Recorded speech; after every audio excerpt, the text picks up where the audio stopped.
لله رب العالمين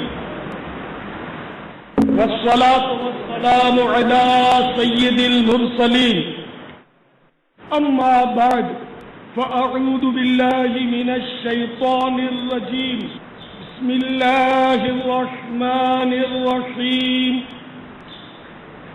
الصلاة والسلام عليك يا رسول الله وعلى آلك وأصحابك يا حبيب الله الصلاة والسلام عليك يا نبي الله وعلى آلك وأصحابك يا نور الله اللہ کے محبوب دانا غیوب منزہ عن العیوب صلی اللہ تعالی علیہ وآلہ وسلم کا فرمان مغفرت نشان ہے، جس نے مجھ پر روز جمعہ 200 مرتبہ درود پاک پڑھا، اس کے 200 سال کے گناہ معاف ہوں گے۔ صلو علی الحبیب صلی اللہ تعالی علی محمد توبوا الی اللہ صلو علی الحبیب صلی اللہ تعالی علی محمد۔ خانقاہ میں ایک باپردہ خاتون اپنے منع کی لاش چادر میں لپٹائے سینے سے چمٹائے زاروں قطار رو رہی تھی۔ اتنے میں ایک مدنی منا دوڑتا ہوا آتا ہے اور ہمدردانہ لہجے میں اس خاتون سے رونے کا سبب پوچھتا ہے۔ وہ روتے ہوئے کہتی ہے، بیٹا میرا شوہر اپنے لختے جگر کے دیدار کی حسرت لیے دنیا سے رخصت ہو گیا ہے۔ یہ بچہ اس وقت پیٹ میں تھا اور اب یہی اپنے باپ کی نشانی اور میری زندگانی کا سرمایہ تھا۔ یہ بیمار ہو گیا، میں اسے اسی خانقاہ میں دم کروانے لا رہی تھی کہ راستے میں اس نے دم توڑ دیا ہے۔ میں پھر بھی بڑی امید لے کر یہاں حاضر ہو گئی کہ اس خانقاہ والے بزرگ کی ولایت کی ہر طرف دھوم ہے اور ان کی نگاہ کرم سے اب بھی بہت کچھ ہو سکتا ہے، مگر وہ مجھے صبر کی تلقین کر کے اندر تشریف لے جا چکے ہیں۔ یہ کہہ کر وہ خاتون پھر رونے لگی۔ مدنی منع کا دل پگھل گیا اور اس کی رحمت بھری زبان پر یہ الفاظ ٹھہرنے لگے، محترمہ آپ کا منا مرا ہوا نہیں بلکہ زندہ ہے، دیکھو تو صحیح حرکت کر رہا ہے۔ دکھیاری ماں نے بیتابی کے ساتھ اپنے منع کی لاش پر سے کپڑا اٹھا کر دیکھا تو وہ سچ مچ زندہ تھا اور ہاتھ پیر ہلا کر کھیل رہا تھا۔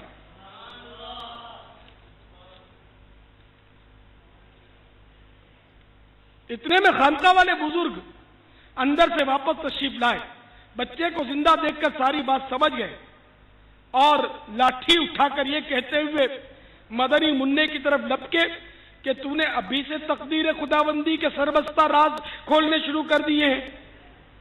مدنی منا وہاں سے بھاگ کھڑا ہوا اور وہ بزرگ اس کے پیچھے دوڑنے لگے۔ مدنی منا یکایک قبرستان کی طرف مڑا اور بلند آواز سے پکارنے لگا، اے قبر والو مجھے بچاؤ۔ تیزی سے لپکتے ہوئے بزرگ اچانک ٹھٹک کر رک گئے، کیونکہ قبرستان سے 300 مردے اٹھ کر اسی مدنی منع کی ڈھال بن چکے تھے اور وہ مدنی منا دور کھڑا اپنا چاند سا چہرہ چمکاتا مسکرا رہا تھا۔ اس بزرگ نے بڑی حسرت کے ساتھ مدنی منع کی طرف دیکھتے ہوئے کہا، بیٹا ہم تیرے مرتبے کو نہیں پہنچ سکتے، اس لیے تیری مرضی کے آگے اپنا سر تسلیم ہم کرتے ہیں۔ میٹھے میٹھے اور پیارے پیارے سے بھائیوں، آپ جانتے ہیں وہ مدنی منا کون تھا؟ تو سنیے، اس مدنی منع کا نام عبد القادر تھا اور وہی آگے چل کر غوث العظم علیہ رحمت اللہ اکرم کے لقب سے مشہور ہوئے، اور وہ بزرگ ان کے نانا جان حضرت سیدنا عبداللہ صومعی علیہ رحمت اللہ القوی تھے۔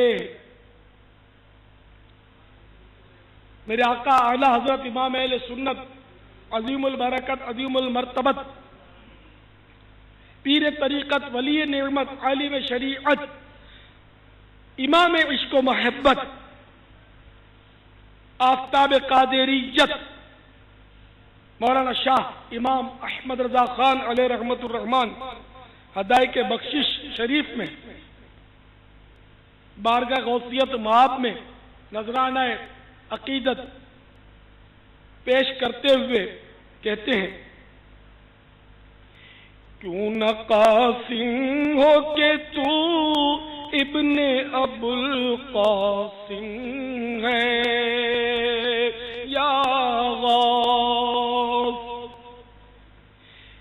کیوں نہ قاسم ہو کہ تو، کیوں نہ قاسم ہو کہ تو ابن ابو القاسم ہے، کیوں نہ قادر ہو کے مختار ہے بابا تیرا، کیوں نہ قادر ہو کے مختار ہے بابا تیرا۔ صلو علی الحبیب صلی اللہ تعالی علی محمد۔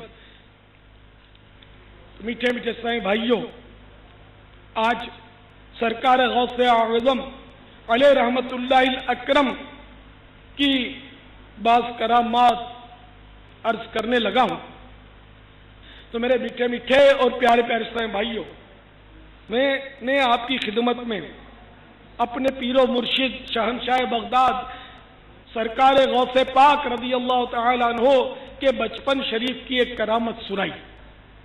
مزید بچپن شریف کی 7 کرامات سماعت فرمائی۔ ہمارے غوث الاعظم علیہ رحمت اللہ الاکرم مادر زاد ولی تھے۔ کرامت نمبر 1، آپ رحمت اللہ تعالی علیہ ابھی اپنی ماں کے پیٹ میں تھے، اور ماں کو جب چھینک آتی اور اس پر جب وہ الحمدللہ کہتی تو آپ رحمت اللہ تعالی علیہ پیٹ ہی میں جواباً یرحمک اللہ کہتے۔ اور یہ مسئلہ بھی سن لیجئے کہ جب چھینکنے والا مسلمان الحمدللہ کہے تو سننے والے پر واجب ہے کہ وہ یرحمک اللہ کہے، یرحمک اللہ۔ آپ بھی یاد کر لیجئے، یرحمک اللہ، زور سے دہرائیے، یرحمک اللہ، یرحمک اللہ۔ اس کے معنی ہے اللہ تعالیٰ تجھ پر رحم فرمائے۔ تو چھینک آنے پر الحمدللہ کہنا سنت ہے۔ چھینکنے والے کی حمد سن کر سننے والے پر واجب ہے کہ یرحمک اللہ کہے۔ اب جب اس نے یرحمک اللہ کہا تو چھینکنے والے کے لیے مستحب ہے کہ وہ یوں کہے، یغفر اللہ لنا ولکم، یا یوں کہے، یہدیکم اللہ ویصلح بالکم۔ کرامت نمبر 2، آپ رحمت اللہ تعالی علیہ یعنی میرے غوث پاک یکم رمضان المبارک بروز پیر شریف صبح صادق کے وقت دنیا میں جلوہ گر ہوئے۔ اس وقت ہونٹ آہستہ آہستہ حرکت کر رہے تھے اور میرے مرشد کی ہونٹوں سے یہ آواز سنی جا رہی تھی، اللہ اللہ اللہ اللہ اللہ اللہ اللہ اللہ اللہ اللہ اللہ اللہ اللہ اللہ اللہ اللہ اللہ اللہ اللہ جل جلالہ وعم نوالہ وجل سبحانہ۔ کرامت نمبر 3، جس دن میرے آقا میرے مرشد غوث پاک رضی اللہ تعالیٰ عنہ کی ولادت ہوئی، اس دن آپ رحمت اللہ تعالی علیہ کے دیار ولادت